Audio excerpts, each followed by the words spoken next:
పెళ్ళయ్యాక హ్యాపీగా సరదాగా జాలీగా తను కష్టపడతాడు, నేను ఖర్చు పెడతాను అనే మైండ్ సెట్తో ఉన్నాను. కానీ కిరణ్కి ఎప్పుడు సందడిగా ఉండాలి, అందరూ జనాలు చుట్టూ ఉండాలి, అందరూ ఏదో ఒక పని చేయాలి, హడావిడి ఉండాలి అని ఉంటుంది ఎప్పుడు.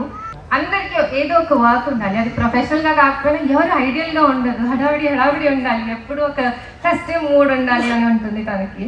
సో అలానే నాకు కూడా నేను అలా చిల్గా ఉండాలి అనుకున్నాను. ఈరోజు నేను ఈ స్టేజ్లో నుంచొని మాట్లాడుతున్నాను అంటే ఇన్ని రకరకాల వర్క్స్ చేయించారు. హీస్ ఆల్వేస్ సెడ్ లైక్ నువ్వు ఏదైనా చేయి, భయపడకుండా చేయి, నేను ఉంటాను. సో ఐ థింక్ ప్రతి ఒక్క పర్సన్కి ఒక పార్ట్నర్, ఒక ఫ్రెండ్, ఒక కంపానియన్ లేదా ఎవరైనా ఒకళ్ళు ఇలాంటి పర్సన్ ఉండాలి అని నేను అనుకుంటున్నాను. బికాజ్